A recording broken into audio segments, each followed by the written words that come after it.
The day the blue norther pushed through the Davis Mountains, it came like a door slamming on a quiet room. Sky turning iron, wind dropping, then snapping back hard enough to rattle the tin ridge caps on the line shack.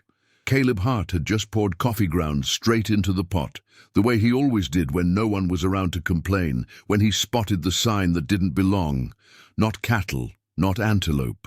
Small, bare, narrow feet where no settler's child would be wandering, the toes splayed like a person who'd never worn boots.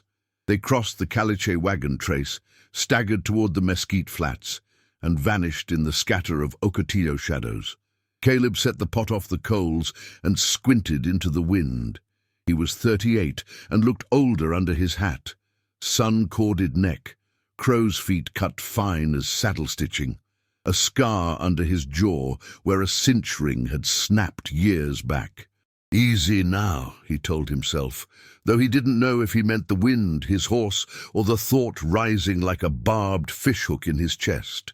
He saddled the dun mare without hurry and followed the tracks. The norther gritted the air with powdered dirt.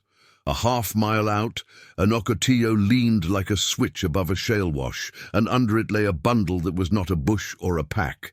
He knew before he slid off the saddle. He had seen hunger before. In dead winter, in busted years, in the eyes of men and calves. This was that same animal, in a child. The boy's lips were cracked white. He wore a torn shirt of trade cloth and a hide strip at the waist. His hair was black, matted with dust, a little braid tucked behind one ear.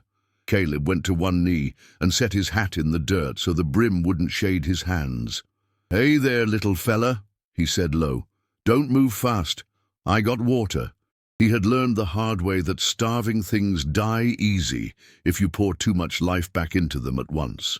He wet a bandana from his canteen, squeezed a slow trickle onto the boy's tongue, waited, then again. The child flinched once, not from him, but from the water's strange shock. After a minute he swallowed, his eyelids fluttered and opened.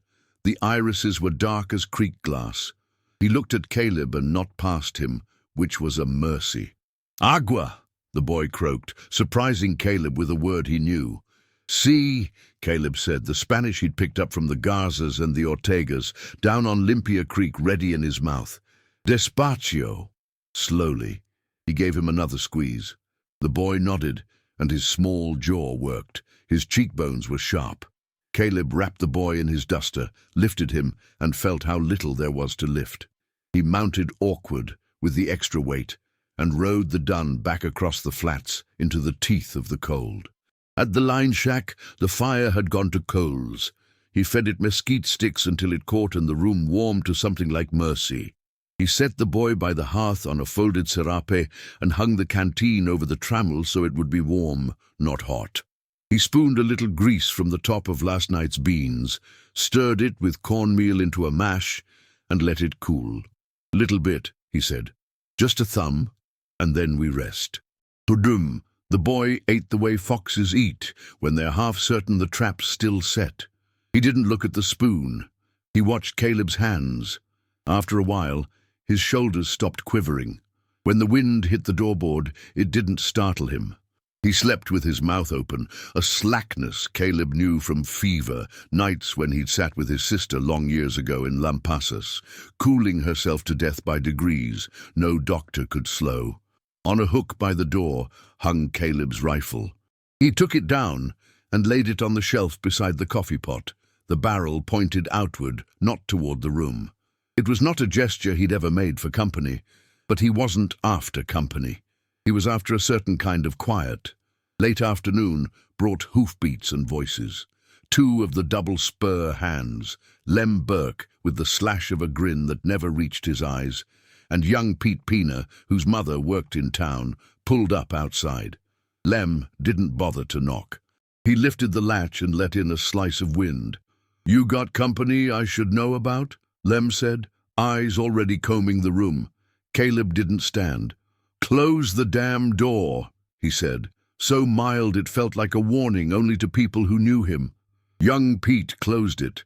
Lem circled 2 steps and saw the bundle by the hearth.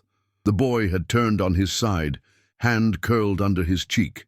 He looked small enough to fold into a saddlebag. "Hell," Lem said. "Where'd you pick that up?" "Out by the wash," Caleb said. "He was done in." "Apache?" Lem asked, like he was testing a tooth. "Mescalero, I'd say." Caleb kept his tone an even plank. "Could be Lipan. You got better eyes than me for what vitamins a man has in his blood." Lem spat a little laugh. "You know what I got eyes for? Trouble. Sheriff won't like you harboring no stray. Folks at the fort won't neither." Young Pete shifted, uneasy. "We could take him to town," he offered without looking at the child. "Let the doctor can do what I've done," Caleb said. "Slow water, belly rest, heat." Lem's grin went edgewise. "Or we could be done with it right now and not bring a passel of braves down on us. Folks talk of a band cutting sign up along the rim last week." "Folks talk," Caleb said. He was tired of rumor stacked on fear like cordwood. He thought of Fort Davis, not 5 hours' ride east, of the Buffalo soldiers whose patrol path sometimes scraped these same flats, of how a misunderstanding here could turn the whole basin mean by morning. He thought of the law, and then of the older one he lived by, which was simpler and harder. "Any rate," Lem went on, "there's a bounty paid in some places over the line for—" Young Pete hissed sharp. "Lem!" Caleb didn't let his face flinch. "You finish that sentence," he said to Lem, "and you'll be sleeping with your hat on for a week because you won't want to bend down to pick it up." Lem's jaw worked. A gust slapped the doorboard. Caleb looked past him to Pete. "Ride to the Gaza place," he said. "Tell Nico to take a note to the sheriff and the fort. Found a child. Not hurt. Family likely near. I'll wait at the North Line shack. No need to send a troop. We'll do this decent." Pete nodded fast. Lem threw up his hands. "You're going to get us all a sunrise we don't want," he said. But he backed out, because even men who liked to stir trouble knew a certain kind of stillness when they heard it. When they were gone, Caleb wrote by lantern on a scrap from a flour sack, the pencil stub a bit of chewed lead between his fingers. "Sheriff Adams found a Mescalero boy not more than 6 near the wash, nourishing him slow. I'll hang a white cloth on the South Mesquite. I won't run. If family comes, we'll talk. Don't need soldiers, just sense. See heart." He folded it and sealed it with a dab of bacon grease, because that was what he had. When Nico came, a lanky boy with dust up to his knees and a grin for any errand that put him on a horse, Caleb pressed the note into his palm. "Ride smart. Don't stop till you hand it to a man you know reads slow and careful." "See, Don Caleb," Nico said, and swung up and was gone into the blue. Night came quick, the way it does when a norther strips the heat out of the ground. Caleb strung a strip of clean feed sack on the mesquite at the corner of the shack so it'd show pale in the half-light. He set his rifle outside, leaned barrel down against the wall under the porch, so a man would have to step over it to take it up. He stirred the coals, fed more mesquite, set beans at the edge. The boy woke and stared at the flames, like a person who has forgotten the word for fire but knows what it means. Caleb handed him a tin cup, watered milk down with coffee, and the boy drank, eyes never leaving the orange. "You got a name?" Caleb asked, then tried Spanish. "Como te llamas?" The boy's lips worked soundlessly. Then, "Taza, cup." He said the word like it was magic and he'd swallowed it. Caleb nodded. He touched his own chest. "Caleb." He touched the boy's shoulder. The boy hesitated, then touched his own chest and whispered something else, soft, a shape the wind almost took. It sounded like Dose or Tose. Caleb didn't push for it again. Names lived where fear couldn't pry them. Around midnight, coyotes loped and yipped along the draws. Once a far shot went flat across the basin and died. Caleb didn't sleep. He sat with his back to the shelf, hat on his knees, the boy's slow breathing a thin thread that held the room together. He thought, because a man in the quiet will always betray himself to his own memory, about the child he'd never had, the woman who'd wanted the rail town more than the far fence line, the way he had found in loneliness a stern teacher he did not always hate. He thought about the year 2, 1887, The papers in San Antonio were warmed over with talk of allotments and breaking tribal lands into parcels, like hunger could be counted on surveyors' chains. He didn't know what Congress would do to lives that were not made of paper. He only knew what his fire did for one life in his care. Toward second sleep, hooves muffled the ground beyond the wash, a slow, many-footed sound. It could have been cattle drifting. It could have been a wind that had learned to walk. It could have been the thing Lem Burke wanted most and feared second. Caleb stood, eased the door, and let the cold climb his wrists. On the ridge, the dawn's first ash showed a line like a seam against the stars. The dun mare lifted her head and snorted, then settled, not spooked, just attentive. Caleb looked at the boy, who had one hand tucked into the duster's sleeve as if holding some remembered edge. "All right," he said to the child, to the wind, to what was coming. "We'll do it this way." He stepped outside, took the white strip from the mesquite and tied it higher. He would wait, not because he was brave, because someone had to. Dawn in the Trans-Pecos burns from silver to pewter to a blue you can stand on. By the time the eastern ridge showed ribs, the ridgeline above Caleb's shack grew peopled. Riders in singles and twos against that paling sky, small as ants at first, then men and women, then children in panniers, then a travois pulled by a mule, the bundle high, then more riders, then more. A wind you could talk over raveled their shapes and stitched them back together. It was not a war column, not the way the dime novels drew it. It was a moving village, Caleb counted, because truth starts with numbers a man is willing to say out loud. He counted 63 mounted and perhaps 20 on foot, strung out along the ridge and dropping down the slope in a wide arc that would come to the flat in front of his shack, leaving room between themselves and the walls, a distance that said both caution and dignity. He knew later the count would swell in the telling. In town, by noon, they would say 90, then 100, then 200 warriors. Like a hailstorm, a man outran by chewing lightning. By evening, in the far saloon, they would speak of lances and painted faces and a ring of horses around a shack no bigger than a card table.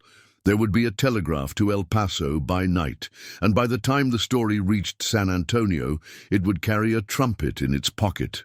But here, in the ordinary hush of the first light, Caleb saw what was in front of him, people who had lost a child and were now finding him.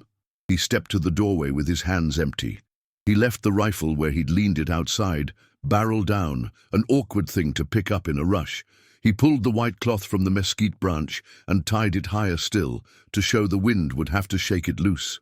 A rider separated from the larger body and came forward with two men flanking and, between them and a little behind, a woman on a paint mare. The leader wore a broad-brimmed hat of Spanish make, a concha belt at his waist, leggings stitched with light. He held a carbine down along his thigh, muzzle pointed at the ground, so a child could see it had no work here. His face was seamed in the way of men who've ridden long distances and outlived their appetites. He stopped 10 paces from the door. Caleb touched the brim of his hat. "Buenos dias," he said. "Morning." The leader looked at the cloth. He looked at Caleb's hands. He looked beyond him through the open door at the small shape covered in a duster by the fire. His mouth changed then. Not a smile, not yet, but the erasure of something hard. He spoke in Spanish, pitched for trade, each word simple and sharp. "Usted le dio de beber." You gave him to drink. "Sí," Caleb said. "Y un poco de comer." And a little to eat. He stepped sideways so they could see the boy without feeling like he blocked the sight. He was cold. The woman slid down from the paint and did not run, did not break the line between her people and this man's door. She walked as if one misstep would wake something she didn't want to wake. Her hair was braided and wrapped with narrow ribbon. Her skirt was dark. Her palms trembled where she held the rein. Caleb saw in her the same thing he'd seen by his sister's bed, that stubborn hope that refuses to defend itself with words, for fear words make it smaller. "May I bring him?" Caleb asked. He held his hands a little out, like a man asking a skittish colt if he can touch its neck. The leader nodded once. Caleb turned, went inside, and crouched. The boy woke as if out of one dream into another, blinked, and focused on the paint mare with a sound like a string pulled tight and let go. He could have bolted for the door, but he didn't. He reached for Caleb's sleeve instead. Caleb picked him up light and felt how the weight had gainsaid fear in the night. The child's fingers closed in the wool at Caleb's shoulder. The woman took one step, then another, and then her arms took him with a sound you would not describe because paper would not hold it. She kissed his hair, his cheek, the hollow at his throat, and murmured in a language Caleb did not know. Not Spanish. Not any Spanish mountain he'd climbed. He did not try to understand the meaning when the shape of it was enough. You came back from where I could not go. The leader waited until the joining had run its first, hardest tide. Then he swung down, handed his carbine to the man beside him, and came forward with empty hands. He touched his chest. "Severo," he said. He touched two fingers toward the boy and spoke a name softly that might have been what Caleb heard last night, turned a little by daylight. He touched his chest again, then the cloth, then the door, then Caleb. He used Spanish like a bridge plank at a time. You waited. Not all men wait. "I have been the one looked for," Caleb said before he could think the better of it. Then, simpler. "No soldiers, no sheriff. Only fire and food."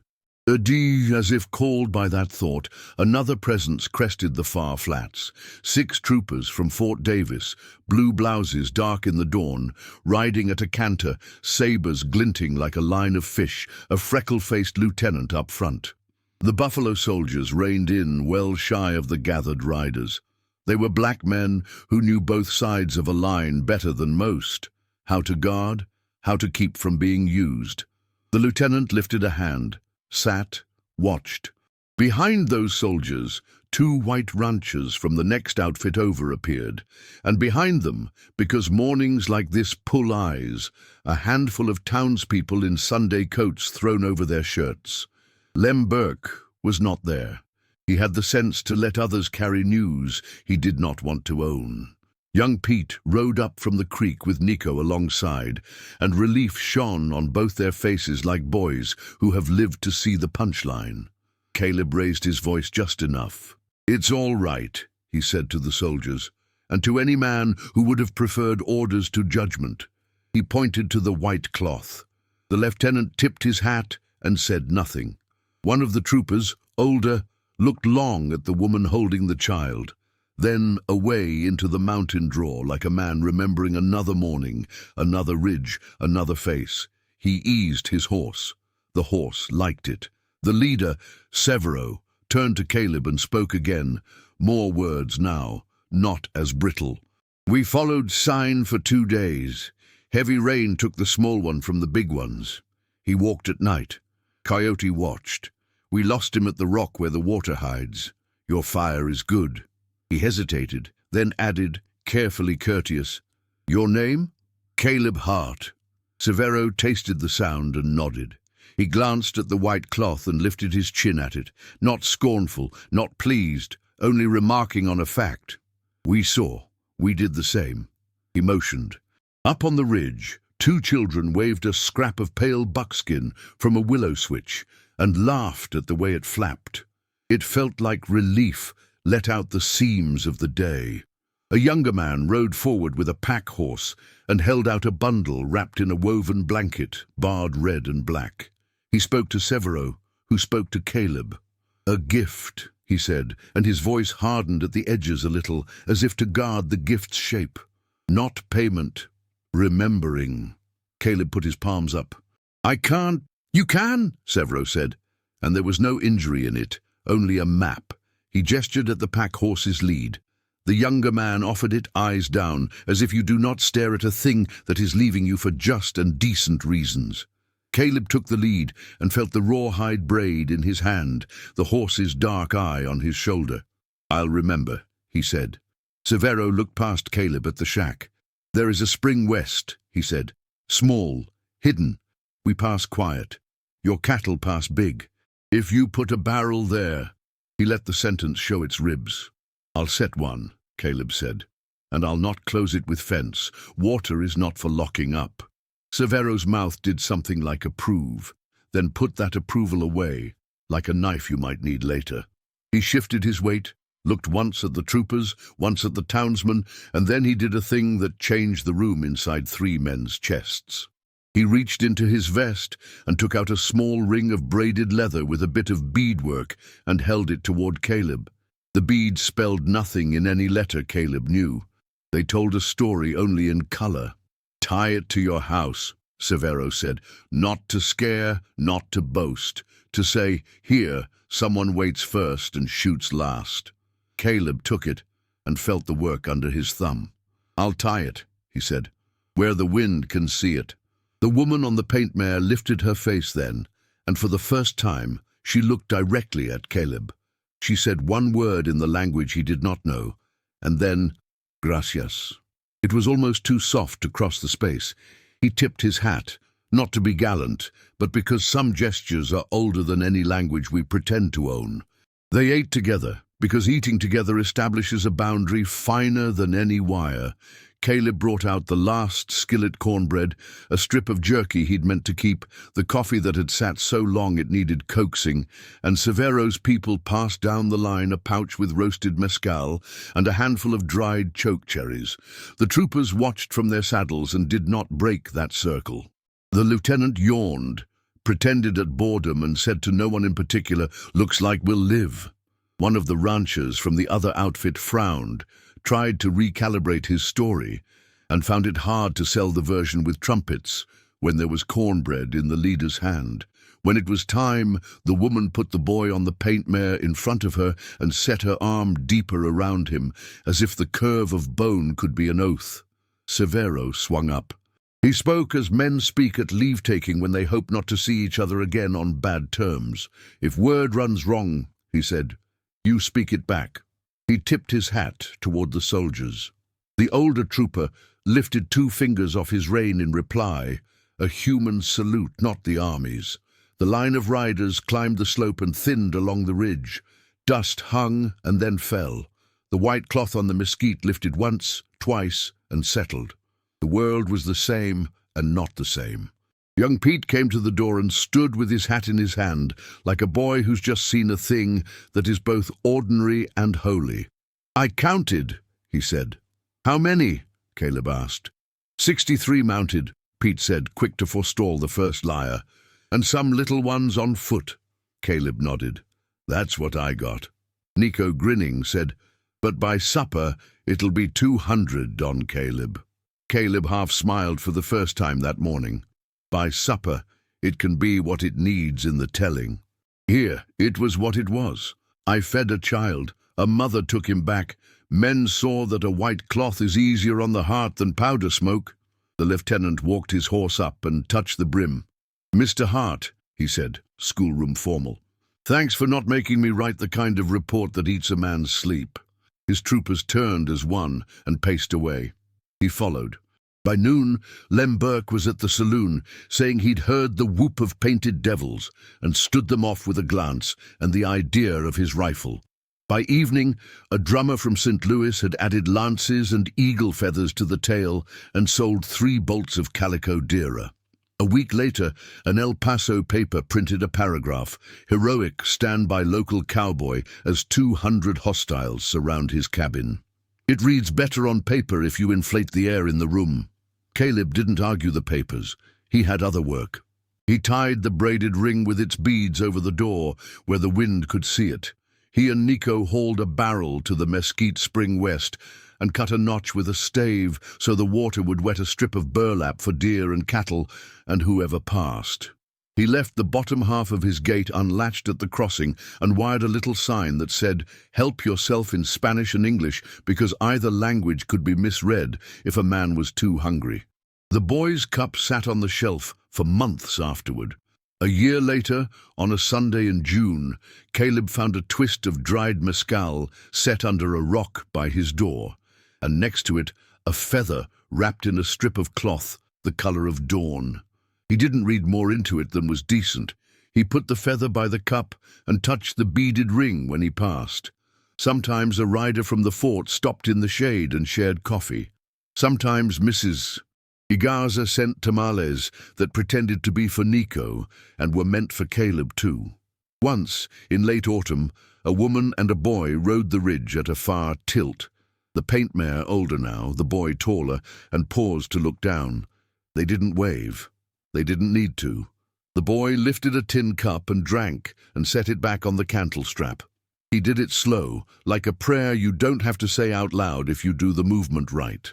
As for the number, if you ask the old men in the plaza 40 years later, they'll say 200, because 200 holds the shape of the fear they carried when they were young, and the relief they were granted for free. Ask Caleb Hart, and he'll tell you something narrower and heavier, that he counted 63 riders and 20 on foot, that a woman on a paint mare took back what was hers, that a beaded ring hung on his lintel and the wind minded it, that dawn can bring what dusk couldn't fix if you give it a fire to come to. He'll say the number that matters is one cup of water when a child's mouth is too dry to speak his name, and he won't be wrong.